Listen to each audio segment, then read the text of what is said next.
Hello everybody and welcome to another YouTube draft guide video for the upcoming set Secrets of Strixhaven. Today we will be covering the Witherbloom, and idea yet again is to try to release this one before the set comes on Arena. That way I did make this before playing with the cards, and this is just me speculating on them. I will have a spot to later on check on how many cards I was right and wrong, and that will just be a fun thing for me to check on and have the place to see. Before we start, I wanted to give a quick shout out to the website that made this all possible. It is called mtgset.review. I'm leaving the link in the description where you all can give it an eye and check it out for yourself. It is an awesome website and I think you all will love it. So without further ado, let's dive in and let's check the Witherbloom.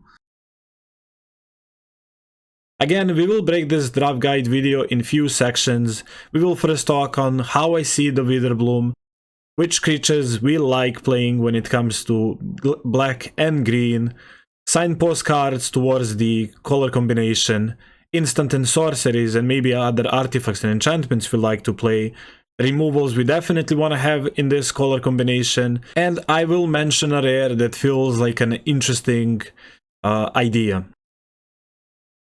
So when it comes to Witherbloom, I would say that this feels like a mid-range color combination of the set. There is a lot of cards that can generate the 2-for-1 scenarios with having a good life cushion that will just make that possible. Comparing to Lordhood and Silverquill, this one doesn't scream to me that it is super aggressive and that there are obvious aggressive lanes. But yet again, I'm not saying that it is not possible. There are cards that do feel great with curving out and possible ways of making this an aggressive lane as well. Key mechanic of this color combination, I would say, is the infusion. So we will like having creatures that have a good infusion abilities, but yet again, we will like cards that are gonna make that possible. So let's mention the cards that I like when it comes to thinking as Witherbloom as a mid-range color combination. Let's check the creatures that we think that are great in black and green. Now starting off with the Adventurous Eater, it's 3 mana 3/2, it has a prepared ability, and for 1 mana you have a way of putting a counter on a creature and gaining a life. Gaining a life might be super necessary for us having, so we can actually trigger all the infusion cards for cheap, so definitely Adventurous Eater feels like a great 3-drop for us. Cheerful Osteomancer, 4 mana 4/2, it does have yet again a prepared ability for 1, which returns a creature from your graveyard. Just having a way of having a 2-for-1, like I mentioned, a creature that can generate more stuff, plus returning your other cards that will generate you more stuff is something that we are interested in. Forum Necroscribe, amazing 6-drop. If we can actually try to build around this and try to utilize its ability, like I said, having a creatures that do have prepared, especially the ones that do have for 1 mana, I would say makes this one better, because you return a creature, that creature has a prepared on it, and then it can keep on snowballing. So this one is definitely great for us. Lich Collector feels like an amazing 2-drop because we will be interested in having a lot of cards that can give us life. So this one ability can just make sure that we can close the games pretty easily. And yet again, we will be able on triggering this prepared ability, so we can just keep on using it. Melancholic Poet is an interesting 2-drop because it is an enabler to all of our infusion cards. Possibly it can have a way of closing the games, so I would definitely love having my eyes on this one. Poisonous Apprentice, it's a 3 mana 2/2, but if we did get in life, it can kill a creature on opponent's end. Definitely the best 3-drop or uncommon I think we can get in this color combination. We'll be interested on taking cards that can return creatures and giving us 2-for-1, and this is just a generally amazing card for us to have. So even though this is not a creature, I would say that it still is, because it enters with a 3/3 body, and then on the beginning of our combat you can put a counter on a creature. With our plan of going long and actually utilizing all our stuff, I feel like this is just generally good, because yet again, you get a 3/3, but it's not a 3/3, you can immediately put a counter. So you can think of this as a 5 mana 4/4 that if the game goes long, and I think we will be interested in the games going long and making all of our cards work, this is just a generally good include for us. Even though this card doesn't have any way of gaining life or it has infusion, I still think this is an amazing 3-drop for us to play. we will most likely be able on getting to the late game, and then if we are having a creature that has actually have ability that can matter on making creatures, plus we do have some passive ways of putting counters on our stuff which can give a trample to it, I would definitely be interested on playing this one in this color combination, and I would say that this is just a generally amazing 3-drop in green. Talking about amazing 2-drops in green is the Environmental Scientist. This one has a way of finding a land, so just an awesome 2-drop, making sure we don't miss the land drops. So this 2-drop is good for us. It's a 2 mana 2/3, so it's a solid stats you get for the mana, and then yet again it does have this awesome prepared ability that we can be flexible with. We can choose to gain 1 life if we do want to have a way of triggering the infusions, but yet again, if the game is long and we are maybe on a low life, this one, it can just give us like 5+ life easily by paying 6. Mindful Biomancer, it's a 2 mana 2/2. When it does enter, gives us life, and it does have the ability, which is not bad to have. You can only activate it once each turn, but still, the good thing about this one is that it does trigger the infusion, and yet again, the threat of activation is there. If you leave mana, they gotta think about it if this is gonna be a 4/4, and it easily attacks early in the game because threat of activation is there. If they do block, you can just pump and take a creature for free. Noxious Newt is a solid 2-drop. While ramping us later on, it will be a creature that can just trade with anything since it does have that touch, so I would keep my eyes on this one as well. This 4-drop just seems amazing. It is a 4 mana 4/4 with reach, and if it does die, you get 2 pests that do have a keyword that we are interested in, so just an amazing 4-drop for us. This creature does feel great. It is a 3 mana 4/2. Whenever this creature does attack, it will give us life, and that way we have a way of triggering infusion without needing to actually pay the mana, so this 3-drop just seems great for the shell. So 1 mana 1/1 Bear Wizard that does enter prepared, and on a prepared spell it does having a rampant growth. Since we are interested on getting the mana and getting to the late game, I think this one is just great, ramping us, thinning the deck, and actually making sure we get to use all our cards feels like a good card to have on a 1 mana body. I would say that this creature is just good on its own. I mean, 3 mana 3/3 and a ward on it with a great infusion ability.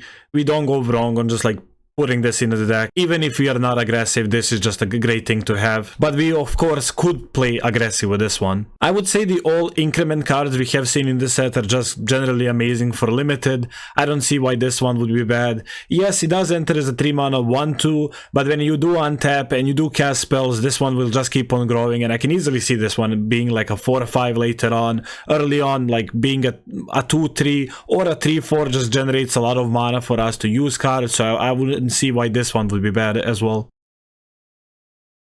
So now let's go to Signpost cards, starting with Bogwater Lumaret. This is a 2 mana 2/2. When this enters on another creature you control enter, you gain a life. This is just an amazing 2-drop for us. So like I said, we will be interested on cards that either have a good infusion or an option of triggering infusion. This one is just amazing on triggering infusion, so we will definitely like having this. 3 mana 3/1 Scholar. When it does enter, it makes a pest, and if a creature did die under your control, you draw a card.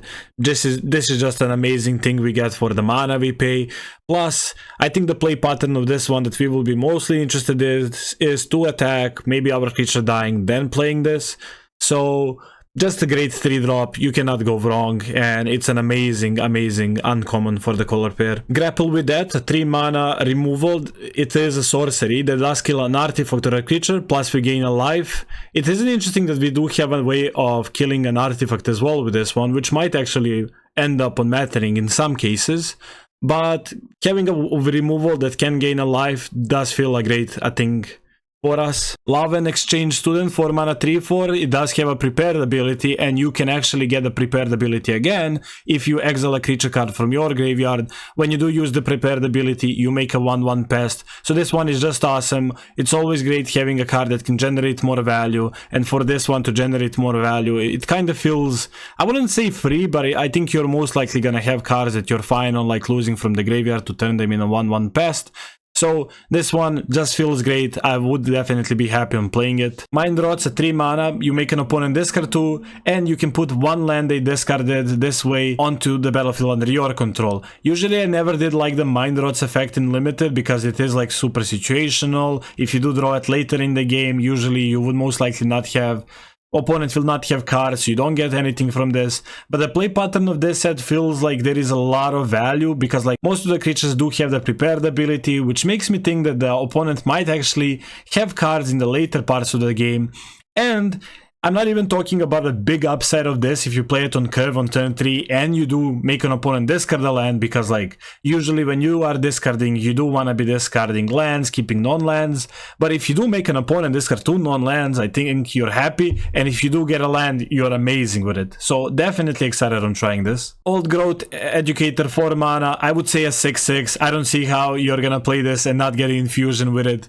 It does feel great for getting a 4 mana 6/6 Vigilance Reach. And okay, jokes on the side, if you do play it for a 4/4, I would say that it is still great. So this one feels amazing. Pest Mascot, a 3 mana 2/3. It does have trample, and whenever we gain a life, we do put a counter. Since we have a lot of ways of gaining life, I don't see how this card can be bad.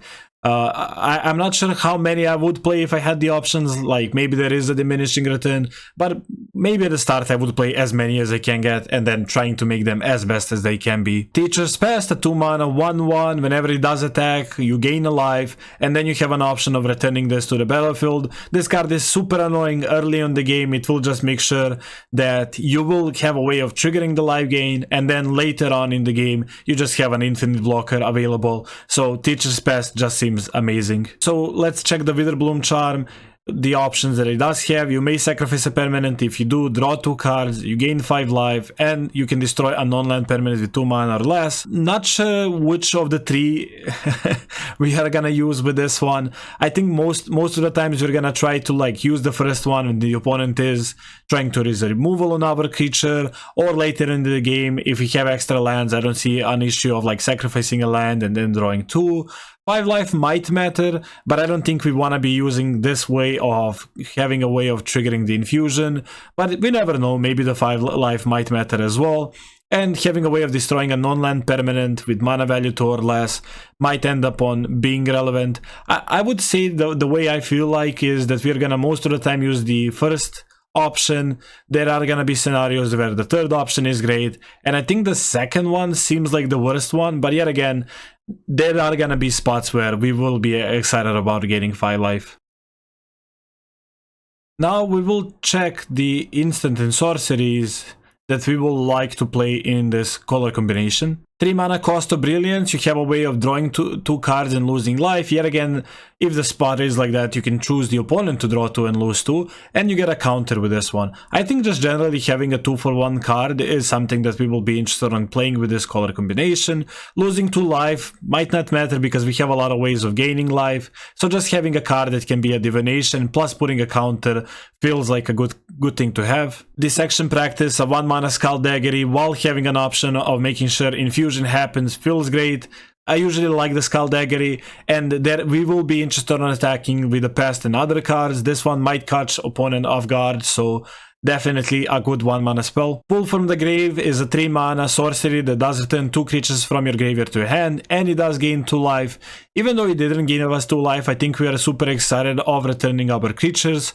So this, yet again, like I said, we are interested on 2-for-1 cards. This one feels good, and the life we gain is just a bonus. Rapid Attack is an interesting instant that we can possibly play, because I'm assuming that we are gonna have a lot of pests that we are actually happy on like trading away and giving them away for free. I'm not sure if this is better being used at attack or on the defense, because if you do attack and they do block, you are making sure that this does happen.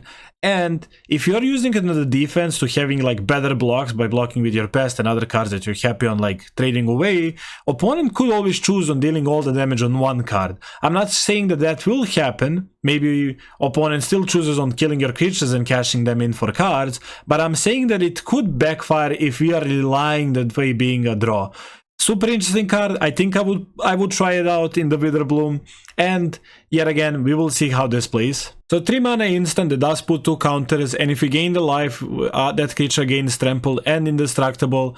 Usually I don't like combo tricks because like they are a way of making yourself being 2-for-1. We do definitely want to be attacking with creatures, especially the ones that can actually have an option of gaining us life. But this one, I'm not sure if it is the one that we want to play. I think there is a better combo trick than this. Talking about a better combo trick, I would say that is the Lomaret's Favor. This one says when you cast this spell, if you did infuse it, that means you did gain a life, you copy this spell and you make a creature get +2/+4. I just think that having a combo trick that actually feels like you're getting 2 combo tricks with 1 card is generally good. You get a lot of stats and a lot of power.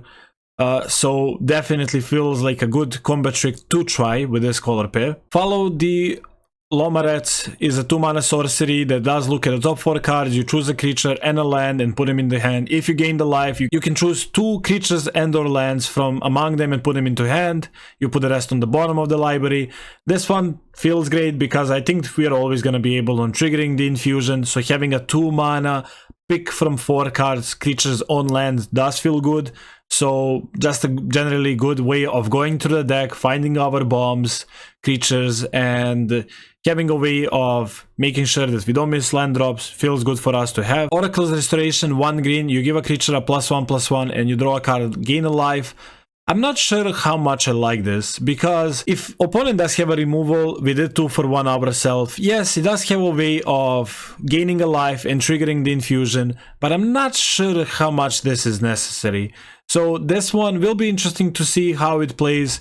I think if you are aggressive and you have aggressive ways of making infusion happen, this one could be good, but for our mid-range plan, I'm not sure that this is the one that we want to play. So, thing to mention with this card is that you actually have to target a creature you control. You don't have a way of bypassing this way of targeting opponent creature and then having a way to draw a card and gain a life. So, if we cannot play it really early on in the game, it is like a later card, so we will have to figure out in which shell we would want to play this. I think if we have more aggressive shell, that this one would fit better in that one, as a way of triggering infusion for really cheap and growing a creature for the attack. But for the mid-range plan, I would say that we do have better cards than this. Wild Hypothesis is for green and X. It does make a Fracture, and then when the X was, you put a counters on it and get a Surveil. I don't hate this one, since I think that we are gonna be able on getting to the late game, and I don't hate having a way of dumping all our mana into 1 card while getting a Surveil and making sure that we can go through the deck and find other cards. So I think like playing 1 off this is gonna be okay in this color combination as well. It's not bad being played early on as well, if you can like play it for 5 and get a 4/4 while Surveil 2. So definitely a card to like have in mind and give it a try in the Witherbloom as well. So in this color combination, we will be interested on playing removals that are efficient for the mana we pay. And yet again, we don't care much about the reparty as Silver Quill did. So having other removals might be considered more in this color pair. Foolish Fate for 3 mana, killing a creature at the instant speed, like I said, Murder, which has a way of dealing the damage to the opponent. We will be more likely on triggering the infusion than the Silver Quill is on this one. So just an awesome 3 mana removal we will definitely want to have. Last Grab, yet again, it is an efficient removal for 3 mana, -3/-3 is just awesome to have. Even though you don't kill a creature, you have a possibilities of shrinking one in combat and that way trying to kill it. So I think for the mana you pay, this is just the efficient removal you can get. End of the Hunt, 2 mana, Edict effect, where you make an opponent exile a creature or planeswalker with the greatest mana value among the creatures and planeswalkers they control. Like I said, we don't care about triggering reparty, so playing this one in this version could be okay. Yet again, I'm not a fan of edicts. I would rather take a removal that we can choose which we kill, but most likely the creature they will play, the most mana one, will be the one we want to kill. And with that said, I wouldn't hate on trying this removal. Wanderer for mana, instant exile target creature.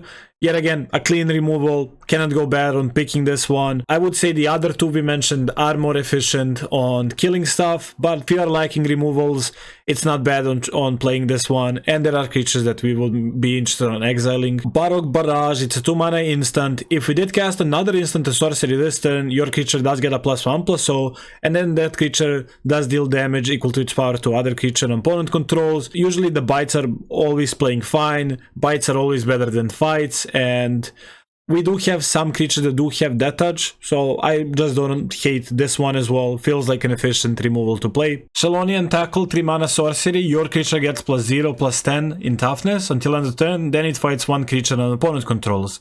If you do have big bodies, I don't hate playing this one. Interesting thing about this card is the creature you most likely did grow and fight with will be easily on attacking as well. So an interesting removal to try out and see how it plays. Definitely feels okay, but is it better than the other ones? We have an option.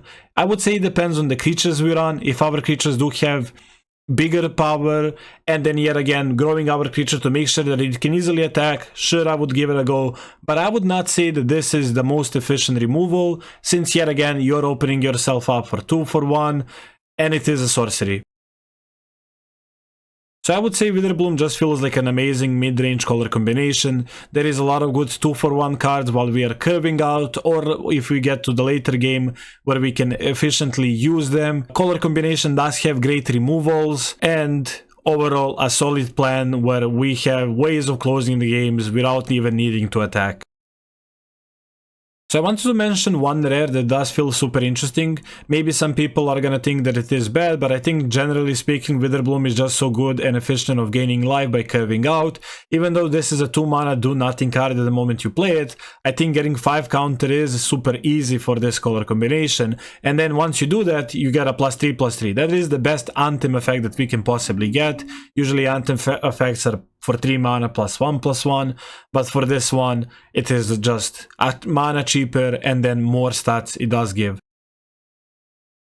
With that said, I kind of wanted to try to cover a different approach towards building the Witherbloom. Like I said, I don't think it is as obviously aggressive as the Lord Horde or Silver Quill is, but I think there are some cards worth of mentioning that possibly could be looked differently, and then maybe trying to make this color combination in an aggressive way. So this is an interesting 3-drop. It's a 3 mana 2/2 Death Touch. Anytime a creature you control dies with a power or toughness 1, opponent loses 2 life and we gain 2 life. If we have a lot of ways of generating 1 power and toughness on our creatures, and then we have efficient ways of like trading them away, or just we are playing aggressive with these stats, this just one feels amazing to have. So I would definitely try to figure out how to make this card as efficient as possibly. With a card we just mentioned, I think the Banemaker would be a good consideration. If we are possible in making this deck aggressive, I think we would be interested on playing 1-drops, and this one does have 1 power and toughness, and it does have a way of pumping itself if we ever have the mana or need to do. So I would say that this one does feel great. I think if we would be trying to make this color player more aggressive, I would not hate playing this Nearing Shadewriter. It is a flyer, you make an opponent lose life, you gain life, you have a way of triggering your infusion. So overall, having all the cards that could possibly deal damage to opponent with us, just like by playing it, overall seems like something that I would not hate. Shopkeeper is definitely a card that I would love to try to play in the Witherbloom, especially if I'm looking at it as aggressive. If we can make this one as efficient by making it a 3 mana 4/3 menace, I think that's maybe the best 3-drop we could possibly get. So if we can make an aggressive shell, I would love to try this card in it. I would say the Torn Fist Striker, if we are able on making the color pair, like I said, aggressive, this 3-drop would play really good in that. I guess the Pest Mascot would play better in the aggressive shell, especially if we combine this one with the Bogwater Lammeret, having a passive way, like I said, of gaining life by curving out and trying to trigger our infusions with the attack, would be something that we would like to try to make in this aggressive deck. Plus, I think this 3-drop plays amazing with the next card I'm just gonna mention. So this is the one that kind of makes me think that the aggro plan is possible. Root Manipulation for 5 mana. You get that Overrun ability where you give your creatures +2/+2 menace, and whenever the creature attacks, you gain a life. This way, you would have a way of triggering the Pest Mascot by any creature you do attack, meaning that that creature would just keep on growing. And we do have some cards that are just generally good on making like multiple bodies. So I would be interested on trying to make Witherbloom in Go Wide creature matter deck and seeing if this plan is actually legit.